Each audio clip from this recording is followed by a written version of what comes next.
Pero kuyaw ning balita tungod na sa unggoy. Basta balita ka katingalahan. Og mag-abot sila sa prisuhan. Oh? Ang dinakpan ni Eric Amaro katong Oh. nangat og pajibar ba? Sa na prisuhan mo ba? Sa tinta mo sa pajibar. Ikaw sa na prisuhan mo matay. Unggoy ra gid kaingon. No.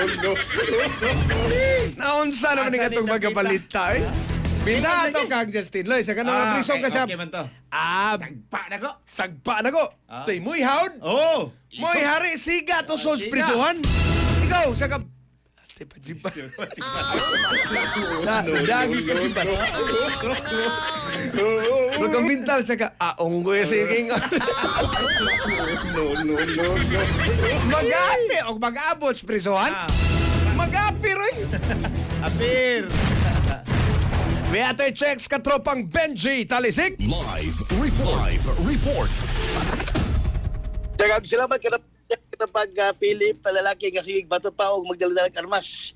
Maong kung manghalo pag kini siya armas dito sa agining barangay Binalyo sa Dakbayan sa Danao, sikap sa kabulusan kini human nga gironda gipanisikan sa search warrant sa alas 2:50 ang tagna sa hapon sa adlaw nga Martes, Pebrero 10, 2026. Ang napasasan gila nga si Lazaro Laurente Lavador, 30 anyos, o niya mulupyo sa sitio Hungbay, Barangay Binalyo, Danao City, Cebu.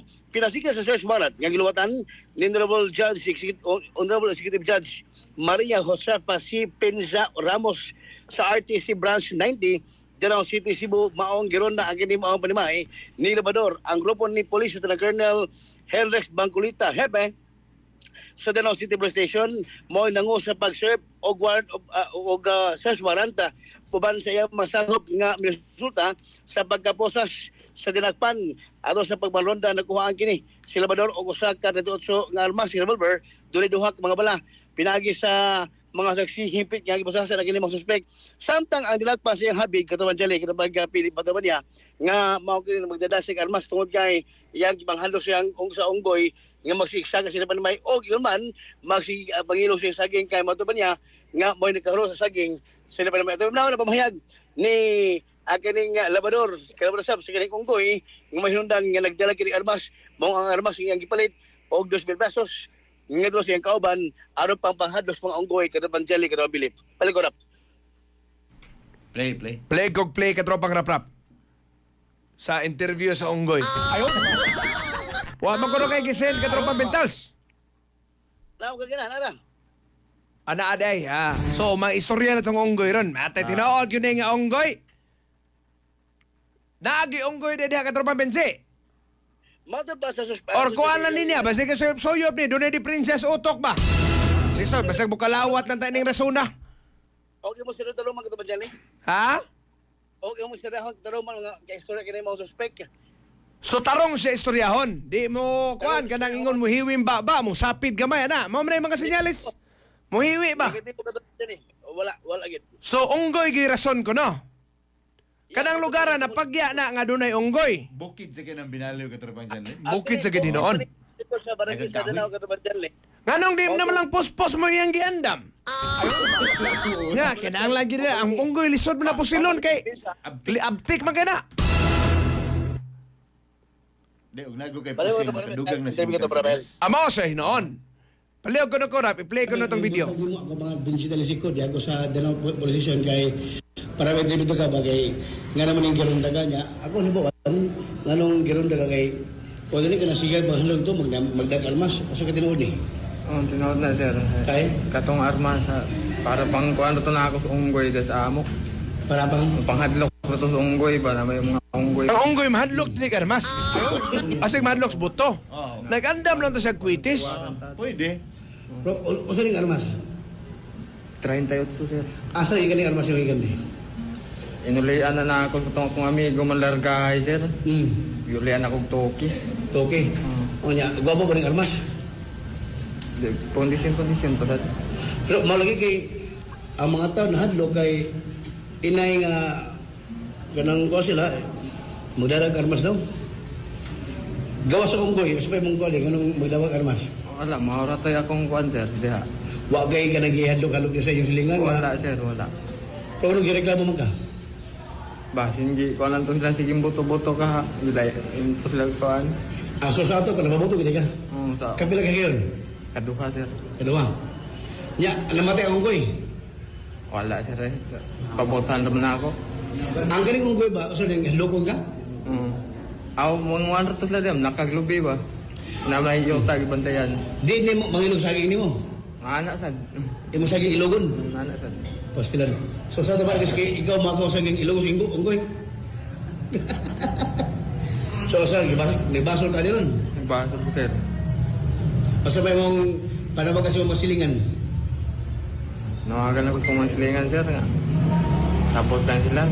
Tad wa naman to, di na tumausab sunod. So, niya, murag na, Osman, ni taga Bugani nga nagdagang armas, kay dili pwedeng mag-armas kita yung lisensya. Oo sir. Sige. Salamat kayo, Lazaro, no? Sige sir, salamat Sige, kayo thank may you. contact. So, mao ta pamahay kita Banjali ni Lazaro Laurente kining kwan o Constable L. Lagwa siya Lazaro Laurente na siya ang iyang balido. Ang gidagop sa PNP pinasiga sa waranta human nga doon yung mga reklamo kay magsigdag armas nya ayaw magyagawa nga babuto siya o nya matupag iyang rason nga papahalos unggoy aron lang nga mohawa ang unggoy kasi pangilog siya sa saging uman. Pero anong naman yung reklamo niya? Sabi niya, ang unggoy ni Antos Police Station. Kay kasagaran, katropang Philip Manggod, may bawaan man kayo ni, mapagya man kayo ni, maghilambugiro ka. Pinagpahubog. Oh, og nagpabuto lang kadiya tungod na sa unggoy niya, kay bawa imong silingan nga tungod na inani bukid-bukid. Di na maalarma. Di na malarmang imong silingan. Basin og Basig nahubog abosado. Nahubog ba? Kaya di ba na mo palag ang silingan og para las unggoy? Di mo kumuto. Dili. Kaya kita, o taga-bukid, beta puros. Ikaw, maangkod ka taga-bukid ka. Paril medyo, kabukid na ng inyo. Asa to bukid sa amo. Mo gani ba nga, kita, makailangan sa itong silingan, God? Di man kapagyaon ka tropang Philip? Okay, baon na nga, pang-protection lang, matag mamalag na. Pero makita nilang abusado ka. Manawag na sa police station. Philip Dre, sige nga, tigpasalba. Posible kita Banjali kay ang iyang rason niya tungos unggoy pero mata pa ni Police Lieutenant Colonel Hendrix Bagulita ang hepe sa PNP nga ang kini mo suspect noted as barangay nagareklamo sa barangay mo ang barangay Mao na.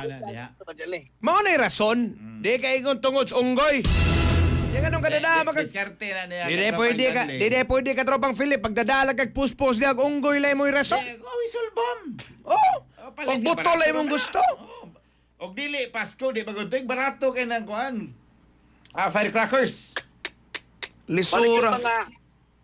Manigi yung mga umani rason sa korte atong tanawon ko ang korte ba niya sa rason niya Regardless sa rason ka tropang Benji, bisa kung sa paiyang rason, bawal maghina.